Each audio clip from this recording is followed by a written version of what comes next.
അവിടുത്തെ ആൾക്കാർ തെറി വിളിക്കാത്തോണ്ട് ലൈറ്റ് ഇട്ടാണ് അവര് കാര്യം പറയുന്നത്. വിളിക്കായൊന്നുമില്ല, ഡച്ചിൽ വിളിക്കണോ നമ്മൾ അറിയുന്നില്ല. അപ്പൊ ഒരു ഹോങ്കിയും അപ്പൊ ഹോങ്ക എല്ലാം കേട്ടു, നമ്മളവിടെ സ്റ്റക്കാണ്. അപ്പൊ ഇവിടെ ഒരു സ്റ്റോപ്പ് പോയിന്റ് പറഞ്ഞു നമുക്ക് നിർത്തി ഇറങ്ങാം, എന്നിട്ട് നമുക്ക് ആരെങ്കിലും വിളിക്കാം എന്നൊക്കെ പറഞ്ഞു. പിന്നെ സകല ദൈവങ്ങളെയും വിളിച്ചൊരു ചവിട്ട് കൊടുത്തപ്പോ പുള്ളി വണ്ടി അടിയൊക്കെ അടിച്ച് ചടക്കാന്ന് കയറിപ്പോയി.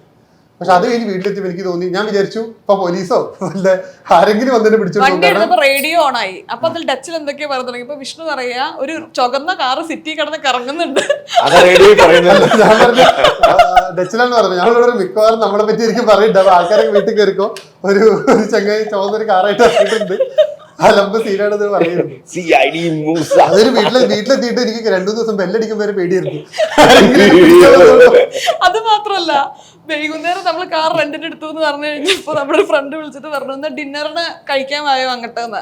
അപ്പൊ വിഷ്ണു പറയാ സോറിടാ ഞാൻ ഡിന്നറിന് സ്റ്റാർട്ട് ചെയ്ത ചിലപ്പോ അടുത്ത ദിവസത്തെ ബ്രേക്ക്ഫാസ്റ്റ്.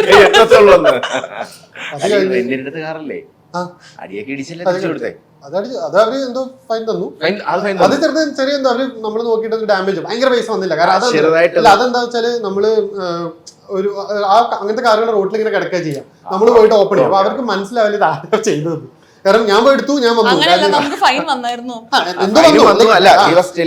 ജനറലി. അപ്പൊ നമുക്ക് അതിന്റെ എല്ലാ പ്രശ്നവും ഞാനാണ് ഉണ്ടാക്കിയത്, അവർക്ക് അങ്ങനെ കണ്ടുപിടിക്കാൻ പറ്റില്ല. പക്ഷെ ആ വണ്ടിക്ക് വന്നൊരു ഡാമേജ് കണ്ടാൽ അവര് നമ്മളെ അടുത്തുനിന്നും വാങ്ങും. പക്ഷെ അതിന്റെ നല്ലൊരു ശതമാനം എന്റെ അത് കഴിഞ്ഞപ്പോൾ എനിക്ക് മനസ്സിലായി ഞാൻ സംഭവം അല്ല, ഡ്രൈവിംഗ് കുറച്ചും കൂടെ അവിടെ ഓടിച്ച് പഠിക്കണം. പിന്നെ ഞാൻ അവിടുത്തെ ഡ്രൈവിംഗ് സ്കൂളിൽ പോയി ഒരു 10 സെഷൻ എടുത്തു. അപ്പൊ പുള്ളി